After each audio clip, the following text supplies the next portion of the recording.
Good morning, good people.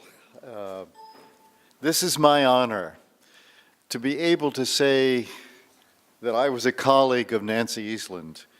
Is one of the richest things I could say about my own career as a teacher. We're involved this morning, I think, in a session which honors one of the most remarkable women I know, one of the remarkable people we know. Nancy Eastland was truly a pioneer in scholarly work relating disability to sociology, theology, religion. She was, first of all, a superb teacher, and I want to ask, how many of you had been students of hers, either directly or indirectly? I know there are several here, and my guess is that some of you have been students now of students of hers. We're all better because we are students of hers. She was a superb teacher. She was an uncompromising mind.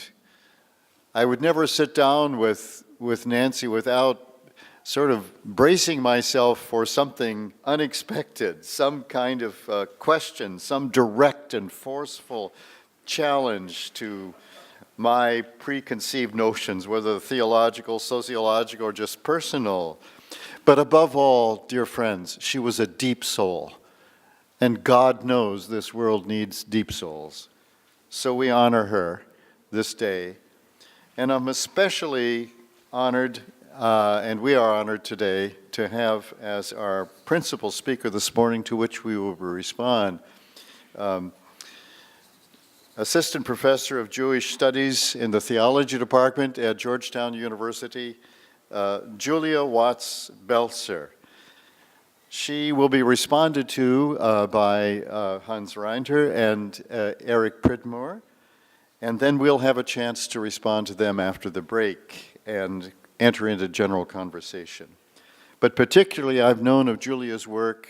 I've heard her speak. I know her work in the American Academy of Religion, where you have been the co-chair of the Religion and Disability Studies section, and your work, and I must say we're all looking forward to the forthcoming book.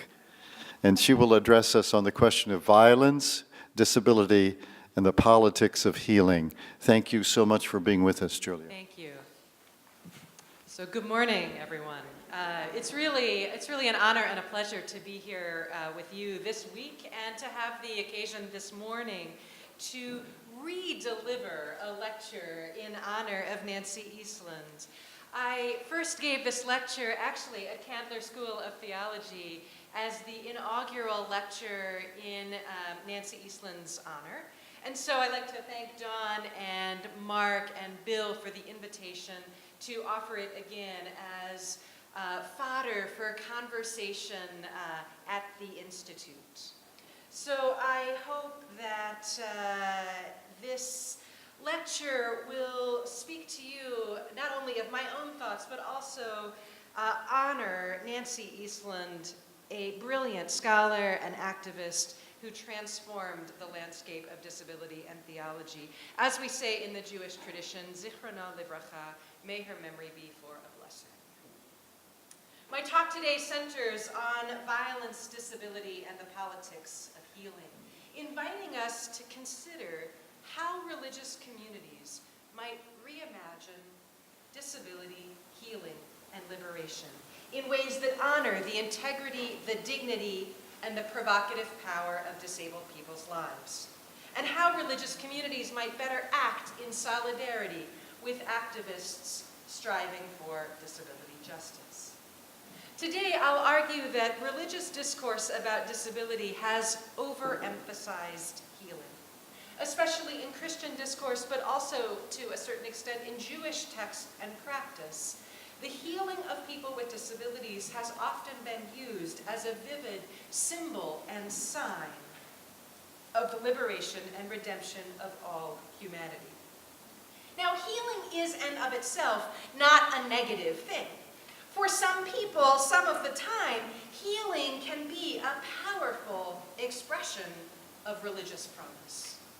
But the imperative to be healed, the assumption that disabled bodies and minds all desire and require healing, functions as a form of violence, a kind of imperialism, an assumption that able bodies and minds are so obviously and naturally desirable that everyone should have them, that everyone should want them, that there is, in fact, no other dignified way to live. So today I'd like to unpack what I call the politics of healing, the social, cultural, and political implications of how we talk about healing and how we imagine it. Within Christian circles, much conversation about healing has focused, quite understandably, on the gospel narratives, on the stories of Jesus' healing miracles. But in this lecture, however, I want to begin by focusing on a different set of texts that focus on the place of disability and eschatology. Eschatology is a dimension of theology and religious reflection that centers on last things. In Jewish and Christian contexts, eschatology encompasses the final days when God gathers in all exiles, as well as the way we imagine the afterlife and the world to come. Eschatology is a powerful site for thinking about disability because it calls us to consider what place we hold for disability in our imagined futures, whether that future cradles or erases disability, how we imagine liberation might one day unfold for us, the taste of it, how it feels against our skin. In the Hebrew Bible, the prophets frequently use disability imagery to make tangible and visceral God's promises of liberation. In a few moments, we'll look at some of that imagery together, both in the Hebrew Bible and in the Jewish Midrash, the traditions of biblical interpretation and expansion that emerged in the first several centuries of the Common Era. But before we consider disability and eschatology in sacred scripture, I'd like to share with you a reading from a different canon. A reading from the disability justice movement. A reading that gives voice to what I call an activist eschatology that unfolds a different sort of promise. I'd like to read you Laura Hershey's poem, A Day. I honor Laura Hershey, Zichrona Livracha, as a vibrant disability activist whose luminous spirit and biting wit lit up decades of political organizing and disability resistance work. Laura Hershey was a one-time poster child for the muscular dystrophy telethon, but she became, in her later life, a fierce and fabulous disability justice organizer, spearheading public protests that challenged Jerry Lewis's portrayal of disabled kids as tragic charity cases. She put her body and her wheelchair on the line to demand city buses with wheelchair lifts, to protest forced incarcerations in care homes and institutions, to work for a world where disabled people have the rights and resources to hire our own attendants and home care workers, a world where home care workers, too, are paid a living wage, where dignity and decency, pride and power are the birthright of every one of us. Whenever I imagine that day, that long-promised day, when we realize the full brimming heart of all our longings, I think of Laura Hershey's words. She dedicated this poem to Robin Steffens, her partner. It's called A Day. A day, Robin. Just one single day out of the future we hope we are building. That's what I would give you, Robin. Give us both, if I could. Let's make it a Saturday, and let's arrange to be in the same state when it happens. One day, our day. A morning in thick down, embroidered blue, brown, like our eyes opening. A morning waking slowly, taking our time to get into our chairs, to get the motors going, not urgently, with no demonstrations to prepare for, because justice demonstrates itself these days. No meetings, which have mostly been replaced by simple understanding, not even a conference to attend, because issues like caregiver abuse and work disincentives were settled long ago. I'd give us a quiet afternoon among trees, Robin, our talk touching on cloud shapes, goddesses, sit-skiing, and song, not on grant writing, boards of directors, pending legislation, mandatory access, because in our rich, related memories, we won. I'd give us a monument. The words we helped write, now carved in granite. Perhaps we'd go to see it, riding downtown in a city bus that we don't even have to commandeer. Or we'd take poles to a mountain river. Fish surface as rain begins to fall. Huddled together in the rain, we draw out enough rainbow to satisfy 2 stomachs and 2 clear minds. Robin, the sun moves across the sky like this every day. Watch it with me, this one day. Watch it settle into the Rockies, and with this clear, golden view of the whole city, let's plan our evening. I want to give us a night on the town. Yeah, a night on the town. All the hot spots and the spots we'll heat up. The full moon glides us through doors opening wide to roomy tables and rose-shaded drinks. Large, level floors rock with our dancing. Lines form to ask for the next one, and the next one, and the next one. And all night long, we don't educate anybody. Because that was taken care of in the last generation. Returning home just before star fade, we might think into the past. We might wonder how we carried our campaigns into every hour. How we poured effort like water down the dry throats of our sisters and brothers, then pumped a little more for ourselves. And the deeper wonder, how in the flying noise of the days we remember living, we came to know each other. Maybe some of you, too, in this room have longed for such a day. A day from the future we hope we are building when justice demonstrates itself, when picket lines and protests have given way to the kiss of sunlight on the trees and the delight of 2 women's bodies satisfied and true.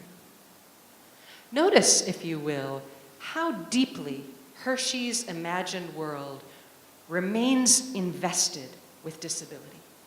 How the concrete memories of forging disability justice, the struggle of it, and the wonder are pressed into the vision she lays out about her imagined future.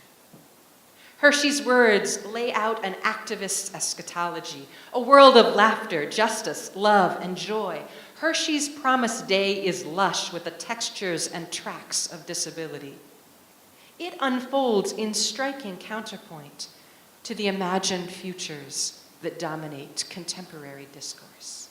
Whether in Christian, Jewish, or secular imaginaries, it is often taken for granted that the perfected world will have no place for disability. Disability studies scholar Alison Kafer observes, if disability is conceptualized as a terrible, unending tragedy, then any future that includes disability can only be a future to avoid. A better future, in other words, is one that excludes disability and disabled bodies. The presence of disability, then, signals something else, a future that seems to bear too many ills of the present to be desirable. But while this notion of a future free of disability may strike some people as an obvious good, a boon that need not even be stated, it feels otherwise from where I sit. In today's talk, I'll suggest that a future with no place for disability is an impoverished future, a future that shuts out important dimensions of human experience, a future that forecloses the integrity and vitality of disabled lives. Like Hershey, like Kafer, I too dream of an accessible future.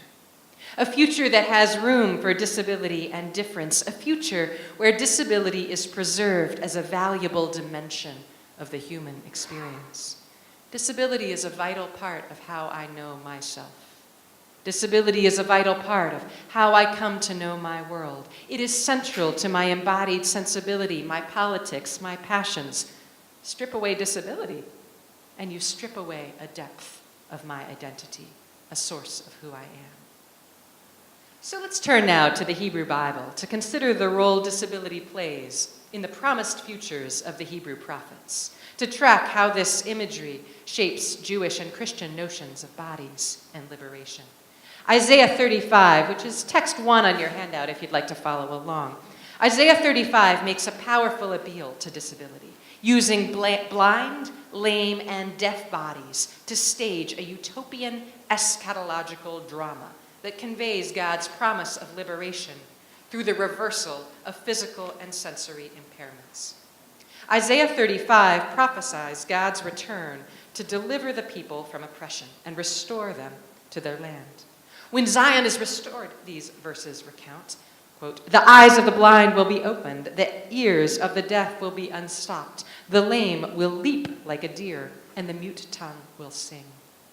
These verses in Isaiah 35 provide one of the most explicit visions of divine healing in the Hebrew Bible. They proclaim the advent of liberation through images of corporeal transformation. Liberation comes about through profound, utter bodily change, a stripping away of impairment, an experience of profound, even intensified abilities. How many of you, after all, can leap right now like a gazelle? Isaiah uses this image of bodily transformation to mark a profound discontinuity between the here, now, and the then. Disability reversal serves the prophet's purpose precisely because it seems unimaginable in his present world. Healing and human transformation give visceral, tangible expression to God's power and promise. They make corporeal God's capacity to utterly transform both the world and the flesh. Now, the prophetic speaker clearly intends Isaiah 35 as a proclamation of good tidings. But Isaiah's imagined future has been sharply critiqued by many people with disabilities who reject the notion that liberation will be signaled by an erasure of disability, by a transformation of our bodies to match an able-bodied norm. In Isaiah's imagined future, disability marks out an aberration, a sign of insufficiency, an experience to overcome. It is an impairment, nothing more, and its erasure is cause for celebration. Now, one of the key contributions of disability activism over the past 30 years has been to challenge this very idea that disability is nothing but impairment, to critique the notion that disability is just a lack, a sad and sorry deviation from the able-bodied norm. The idea of disability as impairment is central to the way that dominant culture conceptualizes disability. It's not an uncontested fact. Deaf activists, for example, regard deafness as a linguistic difference, a minority culture as vivid and vibrant as hearing culture. In my own experience, disability has been both an impairment and an invitation, an entree into an alternate cultural world where movement unfolds differently, a world marked by certain losses, but also by particular joys. There are things I miss about walking: long hikes far from the paved road, the whisper of the forest as twilight is coming on, that particular silence that opens up for striders, deep and slow. But wheels bring their own possibilities. It's hard to describe from the outside, especially for people who see a wheelchair as a kind of limitation. But I find an incredible sensual joy in tandem with my chair. I love the way her tires grip into asphalt or concrete, the way I can lean into a curve and flow down a gentle grade, the way I can feel the twin vibrations of earth and wheel through the soles of my shoes or the balls of my bare feet. My sense of spirit is utterly bound up with this bone-deep body knowledge, the way flesh flows into air, into tire, into frame. This is how the holy moves through me, in this intricate interplay of muscle and spin, the exhilarating physicality of body and wheel. So when I read Isaiah 35, I recoil against the notion that disability is nothing but impairment. I turn away from the idea that liberation demands a body refashioned and remade. Isaiah's poetry gets a lot of play in our cultural imagination, but it's important not to overstate the significance of the disability reversal motif in the Hebrew Bible. As Jeremy Skipper has shown, this passage in Isaiah 35 and another similar passage elsewhere in Isaiah are actually striking exceptions to the portrayal of disability in the Hebrew prophets. In most other passages, healing is not actually a central theme. Instead, other prophets use disability imagery to assure the reader that God will gather in all members of the community. As Rebecca Raphael has observed, most prophetic futures don't include healing. Instead, they offer a vision of what we might call eschatological inclusion, which reveals God's promise by bringing marginalized peoples into the center of a restored and renewed community. So consider the passage from Jeremiah 31. It's text 2 on your handout. It describes how God will gather in the people from the ends of the earth, the blind and the lame, pregnant women and women with children together. They shall return here as a great assembly on a level way on which they shall not stumble. Now, I imagine that level way on which no one stumbles as a divine gift of access, a long, smooth ramp that cuts through once inhospitable terrain, that offers all of us a way back home. This passage calls to mind for me a story Rabbi Margaret Moores-Wenning tells of a deaf child who'd once been told in Hebrew school that in the restored world, in the heavenly realm, she would hear like the other boys and girls. But the child insisted on a different end to the story. In the world to come, God will sign. By rejecting an idealized future that demands that her sensory experience align with the dominant culture, the child claims an alternative future in which God affirms her native language, in which God responds in and through the particularity of her cultural home.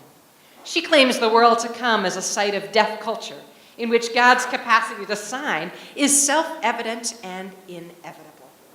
For those of us who limp or wheel our way into the promised land, Jeremiah 31 offers a similarly inflected promise, a vision of a future that makes room for wheelchairs and walkers, a transformation of landscape and terrain, an eschatological road laid out in intentional, accessible design. Jeremiah's level way eases the journey, it smooths the path. This future leaves in place the particulars of the disabled body. So for those of us who know the tread and texture of a limp as our own true step, for those of us who love the flow and spin of wheels, this is a powerful future, a prophecy of place made inviting for the particulars of our own embodiment. Jeremiah's vision reflects a reconfiguration of the built environment, transforming architectures of exclusion. It's not just a transfiguration of place, it's also a transformation of community. In Jeremiah's future, all will come from the ends of the earth together. The slow ones with the striders, the athletes and the unencumbered, right beside young parents who are shepherding a child or three through the wilderness. So thus far, we've taken a look at 3 different visions of imagined futures. We began with Laura Hershey's activist eschatology. Then we turned to Isaiah 35, looking at the eschatology of erasure. Finally, we looked at Jeremiah 31, an eschatology of inclusion. Jeremiah's eschatology of inclusion, with its promise of the road made smooth, right, aligns in certain ways with some aspirations of the disability rights movement. But it is not yet a full vision of disability justice. Inclusion is, I suggest, an important but insufficient paradigm. an insufficient paradigm for aligning and engaging the true transformative potential of disability cultures. We also need a commitment to addressing social power and structural inequality, a commitment to social structural transformation, dare I say, revolution. In the opening chapter of her landmark book, The Disabled God, Nancy Eastland writes, "The history of the church's interaction with the disabled is at best an ambiguous one. Rather than being a structure for empowerment, the church has more often supported societal structures and attitudes that have treated people with disabilities as objects of pity and paternalism. For many disabled persons," Eastland writes, "the church has been a city on the hill, physically inaccessible and socially inhospitable."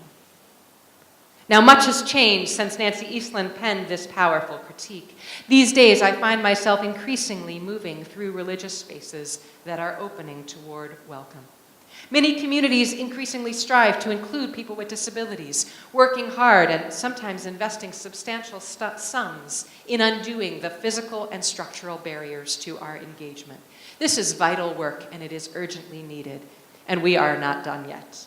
In recent years, commitments to inclusion in the Jewish world have led synagogues to invest in religious education for children with intellectual disabilities, to negotiate community standards around amplification on Shabbat, to provide large print or braille prayer books, to rethink prohibitions that limit the participation of people who are deaf, to provide barrier-free access to the Bima so people with wheelchairs, walkers, and canes can read from the Torah, receive the honor of reciting the blessings over the scrolls, or teach from their congregations' pulpits. In Christian churches and in the communities of many other religious communities, similar efforts publicly affirm welcome for people with disabilities. I value these efforts. They are essential for the vitality and the integrity of our communities. Church, synagogue, mosque, and temple cannot be truly alive without us. But I am also afraid. I am afraid that certain forms of visible, obvious access, as important as they are, will overshadow the more complicated and more challenging work of transforming our politics, of expanding the scope of who and what we value. If we treat disability primarily as an access problem to be solved, we overlook the vibrant, transgressive potential of disability as a radically different way of being in the world. If we treat disability primarily as an individual problem, a defect to be remedied, isolated, and identified, we obscure the political dimension and fail to challenge broader social patterns of ableism. By ableism, I mean the complex set of power relations and social structures that privilege certain bodies or minds as normal while designating others as abnormal. Systems that afford the able the right to exercise power and influence over those considered disabled. Systems that treat disability and disabled people as something undesirable, a presence better driven out of our present and our future. While religious communities have often been at the forefront of charitable initiatives directed toward people with disabilities, our religious communities have a less auspicious track record when it comes to challenging ableism. Biblical narratives often assume the primacy of the able-bodied world. They frequently deploy disability imagery as an able-bodied person might, using blindness to symbolize ignorance, paralysis to symbolize passivity, lameness to evoke degeneracy and vulnerability, deafness to connote unwillingness to respond to divine command. Jewish and Christian religious texts, I believe, make a powerful case that disability must actually be understood as an expressly political matter. That disability is indelibly intertwined with empire, domination, and liberation. We just don't often see it that way. Yet our common ways of thinking about disability and impairment tend to obscure these connections between disability and social oppression.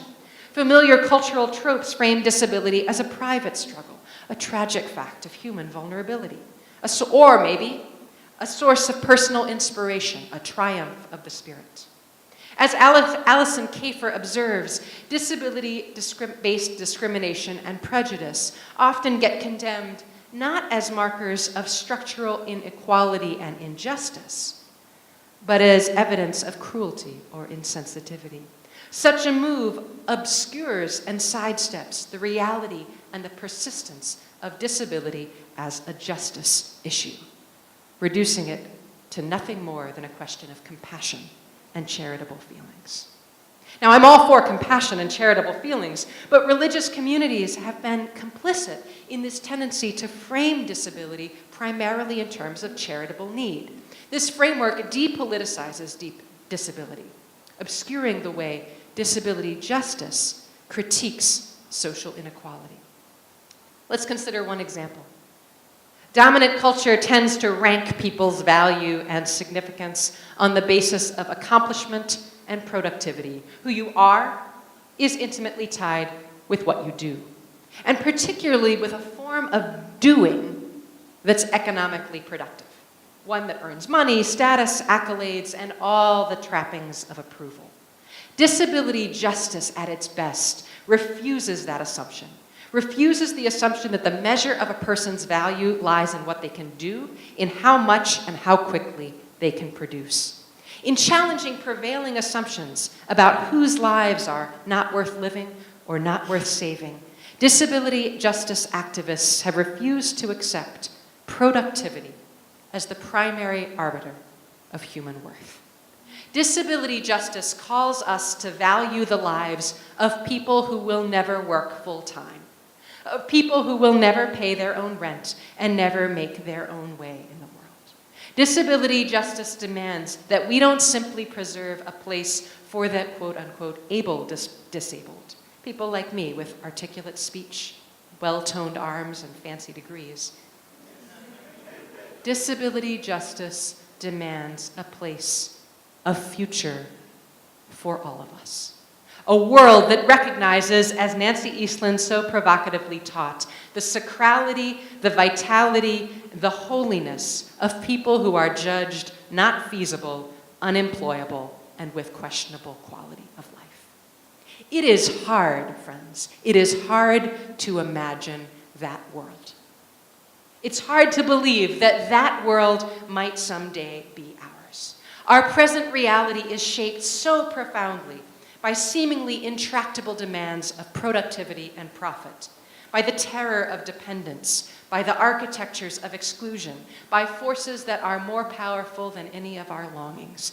But this, precisely this, is the power of eschatology, to dare us to dream, to unmoor our hope from the fetters of the feasible. In Isaiah 35, the trope of disability reversal is part and parcel of a broader theological claim that God will overcome the seemingly intractable realities of the present, that liberation will refashion the material world and transform the visceral marks of domination and injustice.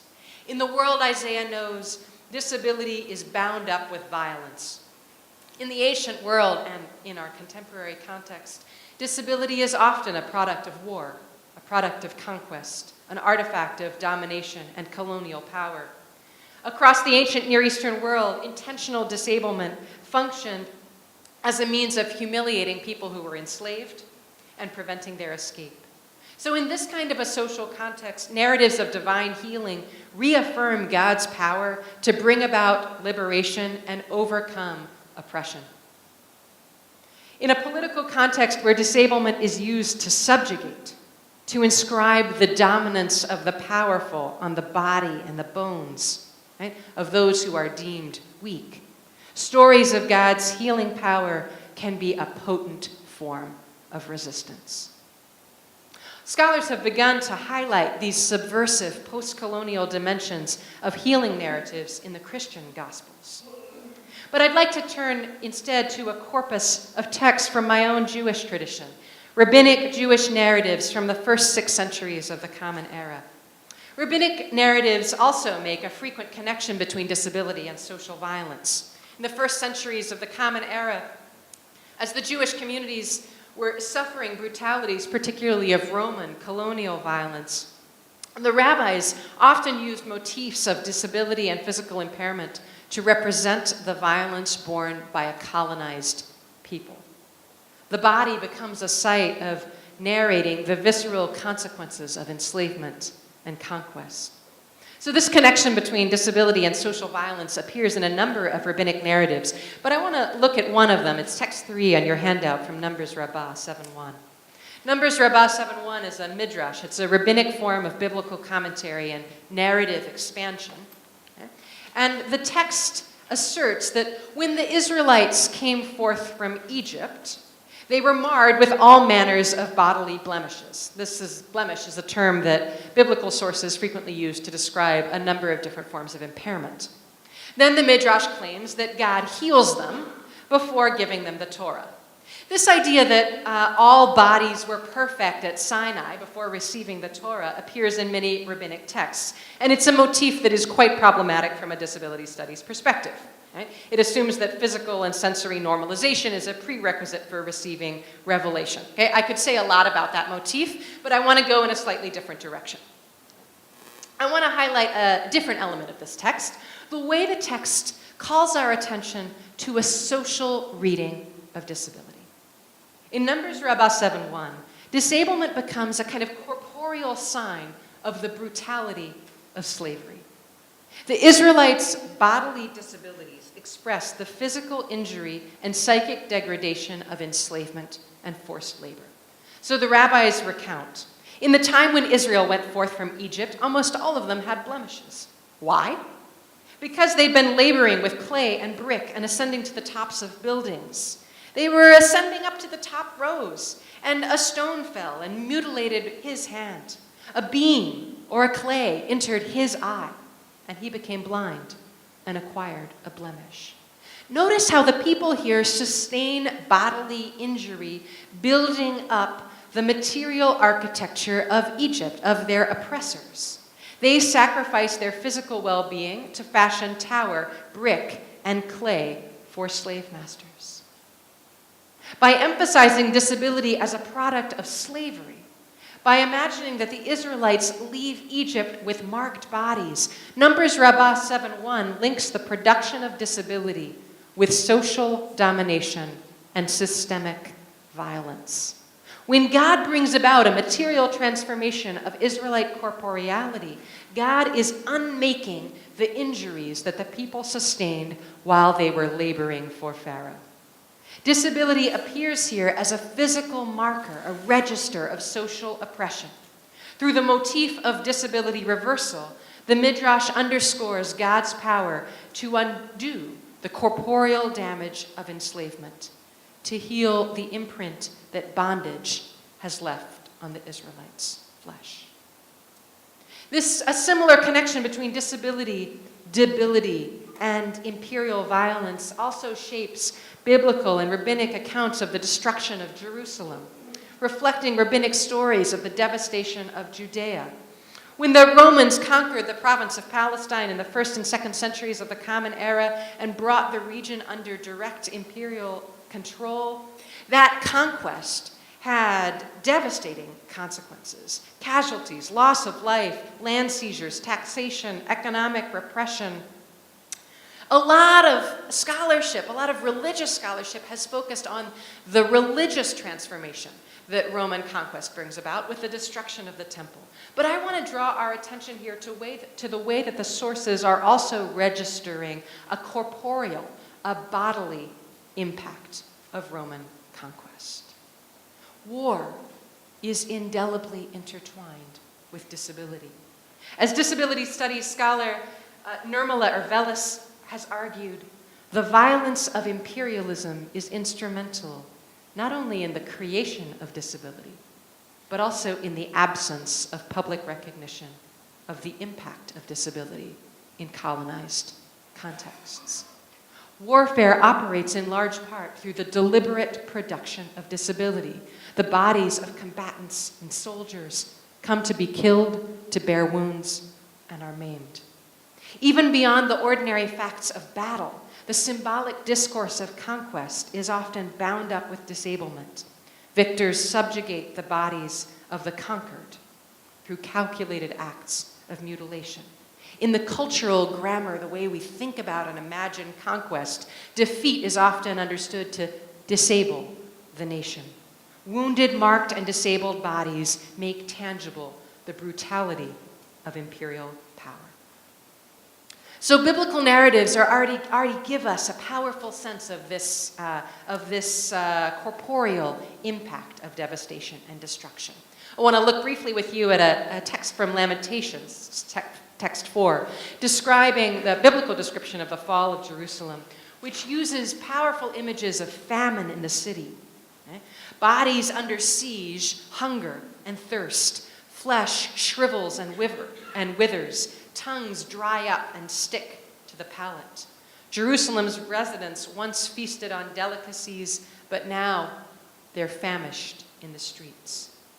So in Lamentations, the biblical writer portrays the destruction of Jerusalem as a diminishment of the flesh. These texts use corporeal metaphors to track national loss. Before the destruction, the Jerusalemite body is associated with wealth and luxury. As catastrophe unfolds, the people's skin, flesh, body, and bones are imagined to change. The post-destruction body is dry and brittle, shriveled up and desiccated. When the people are seen on the street corners now, Lamentations claim, they are no longer recognizable. Disaster, conquest, oppression has refashioned their physicality, rendered them unrecognizable. So these verses paint, I think, a striking portrait of bodily change. But maybe you're asking, is this really disability? Right? These texts certainly aren't evoking familiar categories of disablement. They don't feature the blind, the deaf, and the lame. In conventional discourse, we tend to associate disability with a specific set of physical, mental, or sensory impairments. Especially in modern, highly medicalized cultures, disability is frequently seen as a matter of diagnosis. We tend to regard disability as a condition of the exceptional body, as a kind of anomaly that marks out a body that is spectacularly different. For most of us, I suspect, disability registers most saliently when it points to a particular physical or sensory impairment. But disability studies scholarship urges us to think differently about disability. Instead of thinking about disability as a kind of stable, essential category, disability studies recognizes disability as a fluid and flexible category. When disability is imagined in this way, we can see how early Jewish accounts, right, and also in our own experience, disablement can come to encompass the experience of entire communities. Communities affected by famine and siege. Communities debilitated through economic oppression, through imperial conquest, through the brutality of war. When we insist on treating disability as a defect of an individual body, we miss the way disability can get scripted on to an entire population, the way bodily devastation is writ large through social and structural violence. Treating disability solely as an exceptional accident of fate veils this relationship between disability and violence.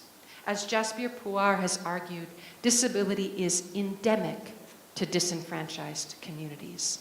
Bodies bear the consequences of ethnic, gender, and class marginality. It is not among those who occupy the underside of imperial expansion. Disability isn't an exceptional condition. It's a pervasive experience.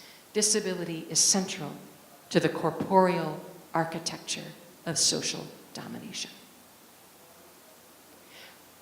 But if disability can register in our cultural imagination and our sacred texts as a mark of brutality and violence, it can also be a source of potent and subversive power.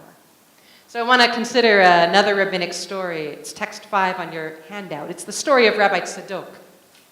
Rabbi Tzadok is best known in rabbinic literature for fasting 40 years in an attempt to prevent the destruction of Jerusalem. So Midrash in Lamentations Rabbah tells us how the rabbinic hero Yochanan ben Zakkai was negotiating with the Roman general who's besieging the city. And our rabbinic hero wins the right to bring his loved ones out of the city before it falls. And who does he save? None other than Rabbi Tzadok. Now, the mighty general Vespasian, when he sees this little shriveled old man, he is flummoxed. He says to the great heroic rabbi, "Why choose to save this man?" And Yochanan tells him, if there had been another man like Rabbi Tzadok in the city, if there had been a double, you would never have captured Jerusalem, not even with double so many troops. So taken aback, Vespasian asks, what is his strength? Rabbi Yochanan praises the intensity of Rabbi Tzadok's fasts. A parallel tradition recounts how Tzadok fasted 40 years to try and save the city. Even now, right? This man can teach 100 sessions in the academy. All he has to do is eat one tiny little fig. Right? But this incredible fasting has taken a profound and powerful toll on his body. He's emaciated and weak. Okay? We might be tempted to read this tale as a kind of contrast between the physical and the spiritual. But the Midrash, the language of the Midrash, emphasizes that Rabbi Tzadok's power arises out of his body. Fasting calls forth divine attention through the language of the flesh. While the rest of Jerusalem starves now that disaster has come, Rabbi Tzadok's hunger aims to predate, right? It predates the siege, okay? And aims to call forth divine attention. Okay? Given the intentionality of his fasting practice, we might actually read Tzadok's refashioned body as a deliberate change of the flesh, a kind of intentional corporeal transformation undertaken for the sake of trying to save the city. Rabbi Tzadok's shriveled up body is a site of incredible corporeal resistance. And in the end, his strength, his body's strength, is affirmed by Rabbi and Roman alike. Now, this midrash concludes with an account of Rabbi Tzadok's bodily rehabilitation. Okay? The first midrash I have on that handout from Lamentations Rabbah, Vespasian, the Roman general, summons doctors to tend the frail rabbi, and they feed him little by little and expand out his stomach and gradually return him to health. So despite valorizing Rabbi Tzadok's fast, this midrash engages in a kind of medical redemption. It restores his body through the expert intervention of imperial physicians. Ultimately, it undoes the physical signs of transformation that his fasting has wrought. But the next story gives us a different account. Lamentations Rabbah 4:11, text 6 on the handout, describes Rabbi Tzadok's body as lastingly changed. In this account, Rabbi Tzadok's physical body remains permanently shrunken by his own fasting. Rabbi Tzadok's son reports that his father's body is never restored to its original state. So what shall we make of this midrashic assertion that Rabbi Tzadok's flesh will not heal? That the sage retains a disabled body for the rest of his life? The midrash, I believe, draws our attention to the incurable body of Rabbi Tzadok and uses his body to convey the permanence of destruction. Rabbi Eliezer is forced to grapple with the changed body of his father, right? But Rabbi Tzadok's unhealed body remains a sign of the enduring physicalities of exile and conquest. It gives a kind of physical expression to the unconsoled state of the nation. But Rabbi Tzadok's body is not just a symbol of enduring national distress. Okay? We might also imagine his body as a site of cultural protest. So, I want to suggest that Rabbi Tzadok's changed body allows us to imagine that unrehabilitated, intentionally unrehabilitated and non-normalized flesh has incredible cultural power to resist the assumption that everything should get tidied up at the end of the story. Rehabilitation, the unrehabilitated body, right, is culturally provocative because it asks readers and viewers to confront our assumptions. It disrupts, as Rosemary Garland Thompson says, the expectations of the complacently normal. Disability activists and performance artists, Garland Thompson argues, can make deliberate use of bodily difference to overturn entrenched assumptions about beauty and otherness. An activist stance that emphasizes and accentuates bodily difference challenges the notion that disability is a marker of inferiority or inadequacy. Now, for sure, let's be clear. Rabbi Tzadok is no late antique performance artist. He is not intentionally deploying his body on the streets of Jerusalem to shock the residents of the city. But our midrashist, I believe, does fashion his body as a kind of textual site of corporeal resistance. It is like a defiant scar of the mark that destruction leaves in its wake. The body that does not heal becomes here a visceral expression of rabbinic memory, like Augustine's Christian martyrs who bear the scars of their holy wounds even in the afterlife. Rabbi Tzadok carries a story of destruction and resistance pressed into his skin. His uncured body reveals the midrashist's refusal to allow the assault of exile and the transformations of conquest to just disappear without a trace.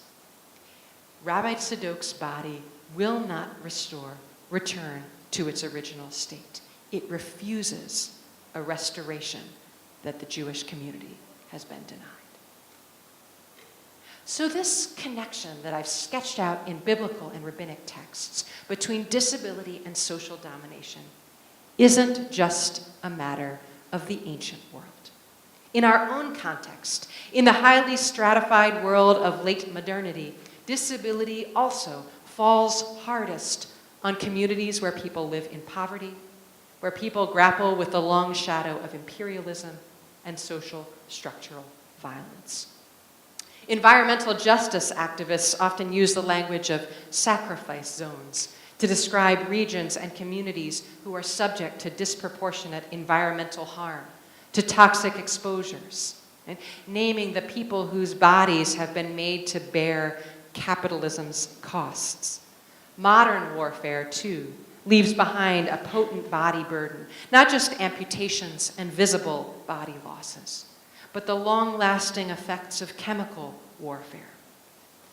What Rob Nixon has called slow violence, the long dyings, the staggered and staggeringly discounted casualties, both human and ecological, that result from war and climate change. These are dangers that affect all of us, of course, but the body burden, the debilities and disablements fall unequally. They press hardest on those who have the least. The farm workers on the front lines of pesticide exposure, the men and women and children who pick through electronic discards to recycle our toxic trash, the people who inhabit the bombed out cities, the kids who play in rubble junkyards of high-tech war.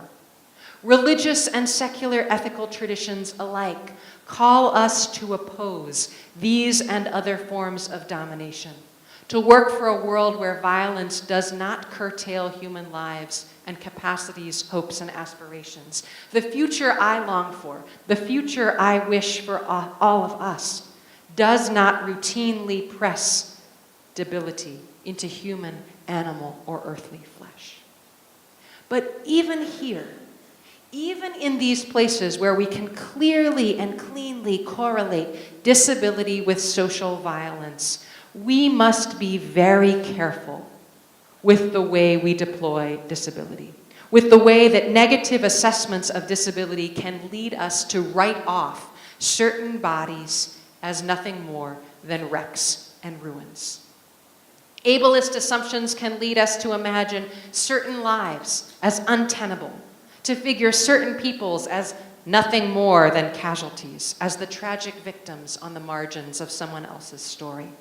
Ableist notions of disability as a pitiable, tragic state overwrite the resilience, the grit, and the agency of disabled bodies. In the hands of an ableist imaginary, healing too can become a kind of eugenic fascination, a fantasy of clearing away people and communities deemed disposable, of tidying up people and places deemed and marked as blights, of sweeping out the detritus of humanity.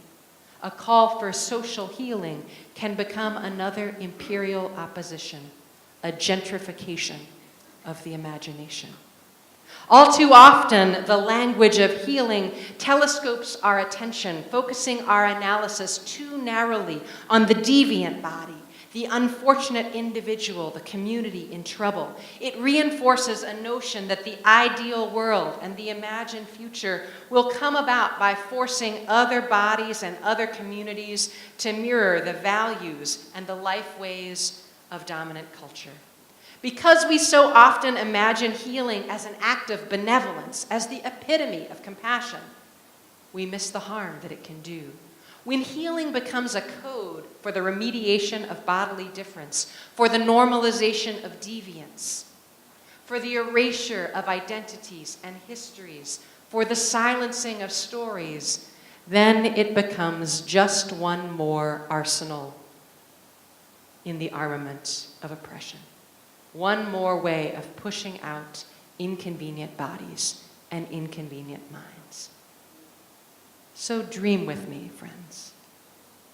Dream with me a day, a world where disabled bodies, brown bodies, fat bodies, slow bodies, women's bodies, silent, stuttering, blind, and queer bodies, deaf bodies, autistic bodies, trans bodies, old bodies, homeless bodies, all these bodies are safe on the streets of our cities.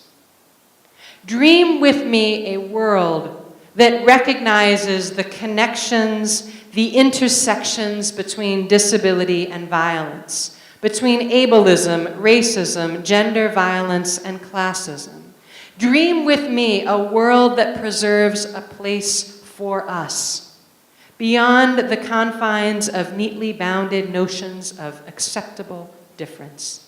In these days of Ferguson and Baltimore, as the Black Lives Matter movement demands we recognize and resist the pervasive brutalities of racial injustice, we must confront the way that certain bodies get marked as threats, the way that certain bodies evoke racialized fears. We must confront here too the way ableism intensifies risk. Black and brown men and women with disabilities are particularly in danger of violent policing. Differences in speech and expression, differences in cognitive processing, heighten the risk that a person will be perceived as a threat, marked out as non-compliant, subject to dangerous or deadly force. So dream with me, friends. Dream with me a world where religious communities are important partners in the work of disability justice, where our religious communities are invested in the concrete task of fashioning a world where safety and sufficiency are the birthright of every being, in fostering communities of resistance and resilience and care. Dream with me a day when we hold ourselves accountable, when we persist in the difficult, humble work of solace and solidarity, when we call forth the critical work of the imagination, where we train our hearts for the long arc of struggle. Dream with me a world where we dare. Thank you.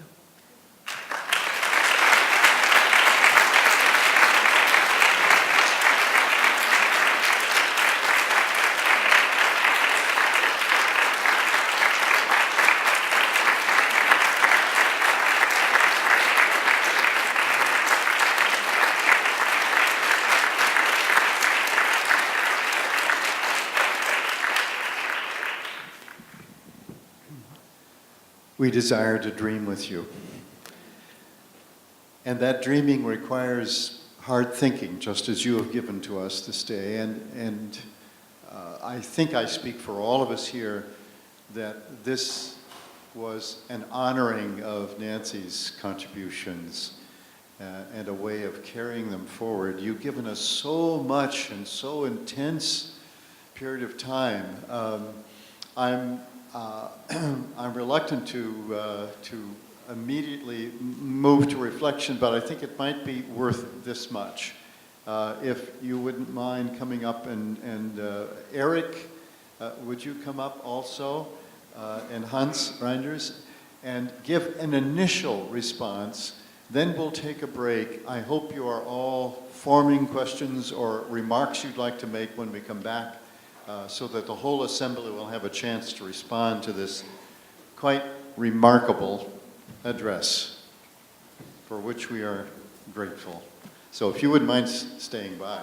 Okay, good. All right.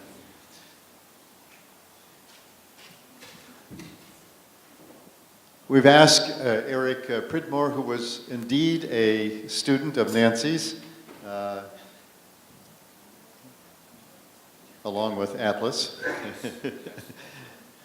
And of course, we already have heard, and Julia's right here on your right. Good. So I'd like you to begin by responding as you will to this address. And Eric, I'm going to ask you to start first, if you will. All right. Thank you. I'm Eric Pridmore, and was a student of Nancy's, and Julia, your work is quite powerful, and particularly in bringing together these ancient texts, the sacred text, with the social and political structures and the way in which these texts speak to historical periods, but also as they speak to our own situation. And certainly Nancy pushed me and us to think more broadly about the social and political structures. And in particular, what kept coming to mind as I read your lecture and heard it, that, and this was a powerful piece for me that I learned from Nancy, and I could not find it in her writing. It's somewhere in there, but she talks about holding our bodies together. And she talked about that both as the individual and also as the body politic, as the collective body. And I think part of what she was getting at, and what you really, Julia, what you really so eloquently spoke to, was the violence that disabled bodies encounter. And in terms of holding the body together, that there are these times as individuals where we have to hold our body together. You can't always fight. You don't always want to fight. And if you don't hold your body together, as I suppose one way to think about it is a Sabbath, to be able to pull back, and holding one's body together in terms of honoring your body, but also holding the body together as as a political act, that we who are in the disability community, the disabled community, we are in so many respects, as you refer, at odds or put at odds to each other with notions of competing interest that these diverse and disabled bodies cannot be held together because of competing infeasible interests.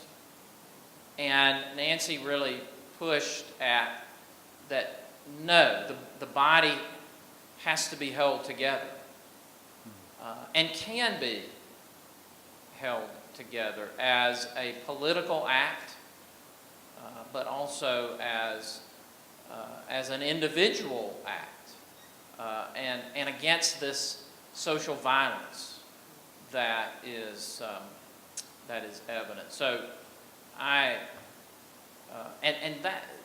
that particular piece of Nancy, well, there's obviously several things, but that in particular has continued to bounce around in my own mind, of holding the body together, and we still struggle with that, I think. We're constantly pushing back at the social norms of as you alluded to, healing and that erasure, and this idea of holding the body together as a way to push back against that. So thank you so much. Mm-hmm.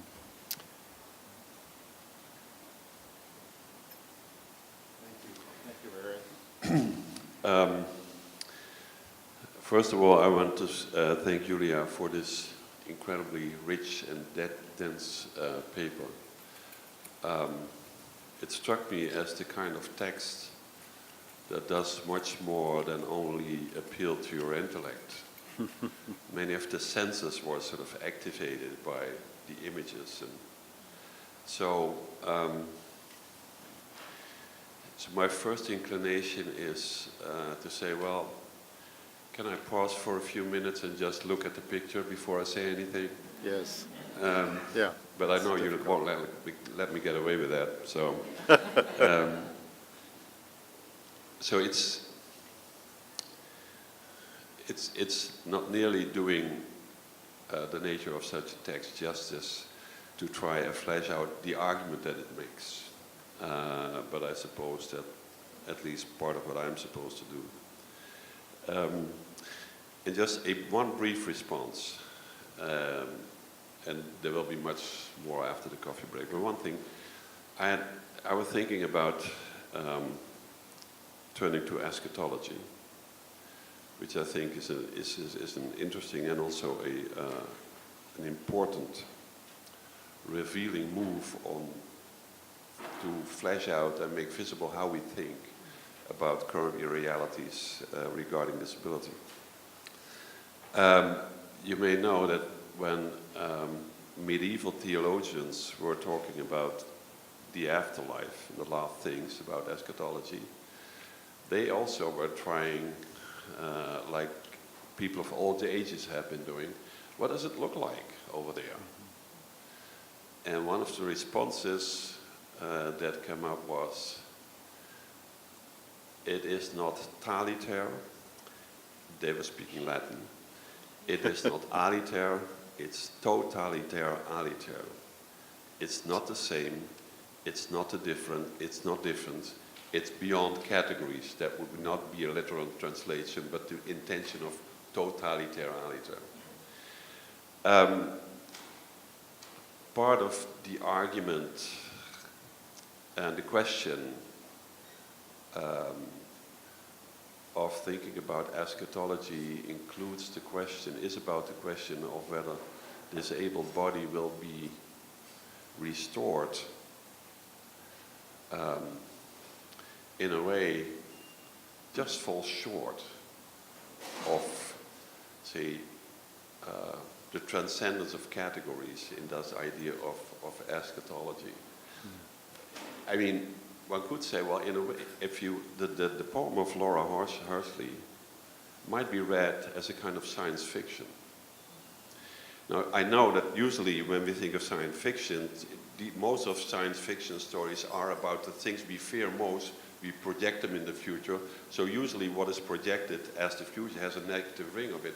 But it's not a necessary reason why that should be the case. We could have very, very positive, dreamful images of science fiction. But the point would be, they would be an extension of the here and now.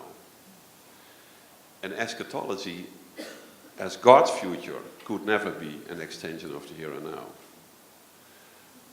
Which doesn't make the point invalid that you make, not at all, and not a question about disabled bodies understood from the notion of the last things. But I think the message would be slightly different.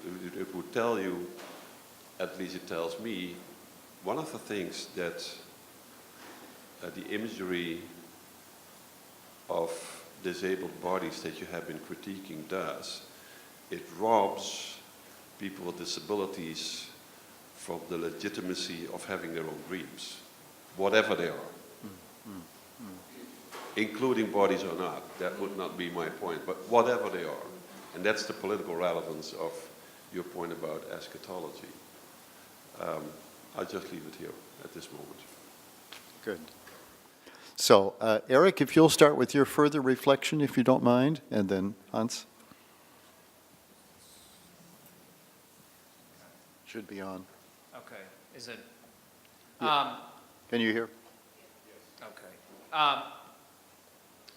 I came to Candler in the fall of '93. This is my own sort of personal reflection with my relationship with Nancy. I came to Candler in the fall of '93 to pursue an MDiv, and I was continuing to struggle with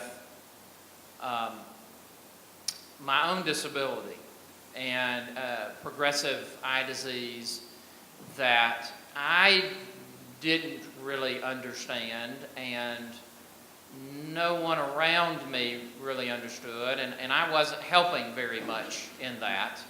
And my strategy was to pass as a sighted person. And as you can imagine, that was not very successful. You know, oftentimes when we're trying to fool the world, we're only fooling ourselves. And so as I came to Candler, the only real language I had for disability, and it was a reluctant language at that, was the vocational rehabilitation language, which I had experienced somewhat in my undergraduate work in college. And of course, that's a very functional language, if you will. You know, getting from point A to point B, you know, literally and figuratively in your academic work. And obviously, it wasn't very deep or meaningful. And I distinctly remember in '94 there in the Emory University newspaper. There was this newspaper article there in the university paper about this graduate student, doctoral student, Nancy Eastland, whose master's thesis had just been published on the disabled God. And I think it was a God thing for me that I went and found Nancy on campus, and she was so gracious to me, and you know, her language, it was, you know, very developed in terms of disability and theology and sociology and all those things, but she, through the disabled God, gave me a language to understand and to be able to articulate my own experience, but then also a way of seeing, obviously, myself in the image of God. And it was such a powerful experience for me that, and the two most important institutions in my life were at that point, and still are, my faith tradition, my church, and academics. You know, those have been the two institutions that have really helped me to experience life. And to that point, neither had really helped me in terms of disability. And so she brought those two things together for me. And then I began to experience and understand my own disability through academic study and writing. And so then I did my master's thesis on, well, it was on the Christian Reformed Church and disability, and this was, I'll share this and then pass the mic, but in working on that master's thesis, you know, preachers as well as scholars, if they're being lazy or just unfocused, they're likely to fill space with just words. And I don't know if you've ever experienced that, but I thought I had worked hard on this particular chapter, and I got it back from, Nancy was my advisor for my thesis. I got it back, and there must have been 10 pages in a row, and they just had a line down them. And I was so angry at Nancy. How could you do this? And I got over it because she was not. She wasn't gonna put up with that, and she was, you know, she cared too much about the work and too much about me, I think, to let me get away with, you know, just being unfocused or lazy or just, you know, sort of phoning it in. And so she really pushed me. It made me angry at the time. I thought, how dare you? But of course I realized, you know, she was pushing me and just such an intellect to push me to think more critically and in depth about all these issues. So she certainly had an impact on me. I appreciate y'all letting me share that. Thank you. You know how it is. If you heard a witness, you become a witness. So we've heard you. Thank you, Eric. And Hans, I don't know whether you want to raise another question. Now, you've already given us a whole semester's agenda with your first question, but anyway. I hope that I can be in that class. Yeah. You may have, try yours. See. Oh, Yeah, that good, works too. good. Okay, thank you. Does it work? No. Should be. Yes. Okay. I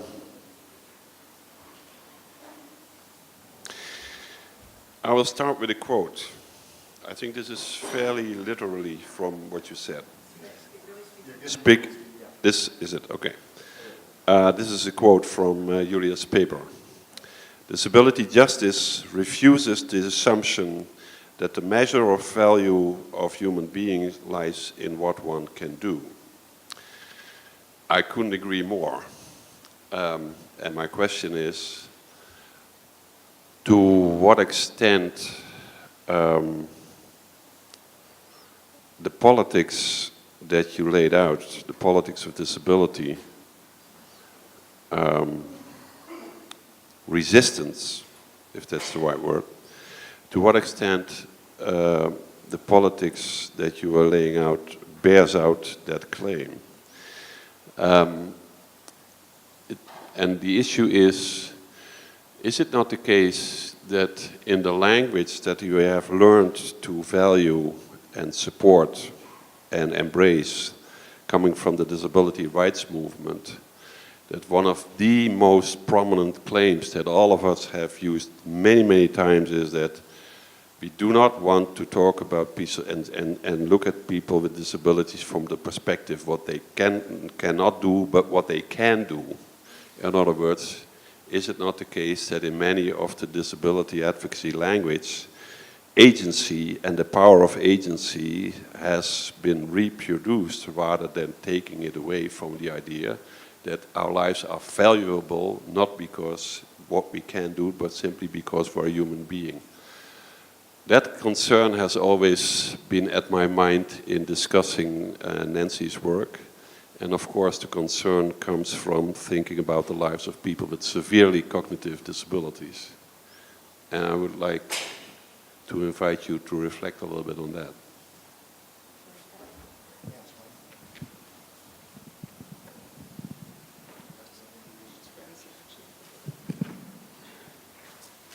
Okay.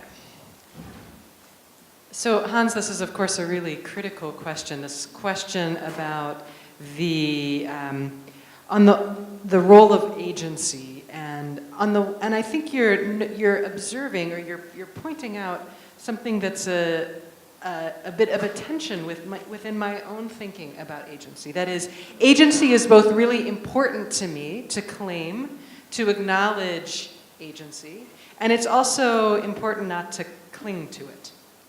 So I don't want to entirely do away with agency because many of us have worked and continue to work really hard, right, for whatever shreds of agency we are able to gain. So I don't want to do away with agency.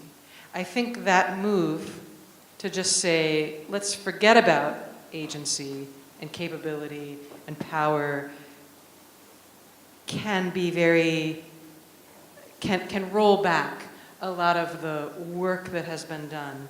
On the other hand, if we imagine that agency is the only game in town, right?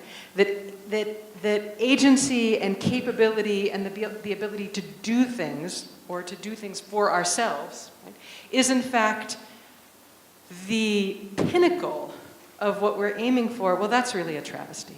That's a disaster. Because then it just creates another ability pyramid within the disability community. So I think about this in the same way around issues of independence and interdependence. So independence has been a very powerful word for a lot of folks in the disability rights and disability justice communities. Right? And in the work of independent living centers, the advocacy that's gone on around independence has in fact been really critical to a number of on-the-ground advances that have made tangible differences in so many of our lives. But if we just fetishize independence as the ultimate thing to which everyone should aspire, well, it just pulls the rug out from so many other folks in the community, right? And frankly, pulls the rug out from my own wheels too, right? At some point. Because I, in many ways, right, am able to claim, strategically or otherwise, those marks of agency, independence, capability, productivity, all of those things. And I'll tell you true, I claim them strategically and I don't want to give them up, right? But I am also committed for my own self and for the selves of a broader community to not getting so attached to them that I forget, in fact, that I'm not an independent being. Right? And all the agency and capability that on my good days I like to think I have, right, is really not actually all that. So for me, it's both a tension about recognizing difference within community, but it's also about making sure I flip the mirror, I turn the mirror back on myself, and acknowledge the place in which that fantasy of independence and agency is also illusory for me as well. Thanks. Yeah. I haven't been looking at whether that research has been updated, but I've seen research for a number of years ago that vindicated the notion of the ladder of disability.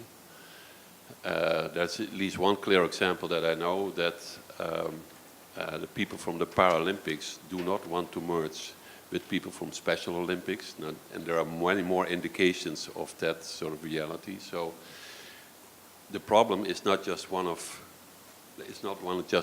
theoretical level. It's also very much relevant in our society and its experiences.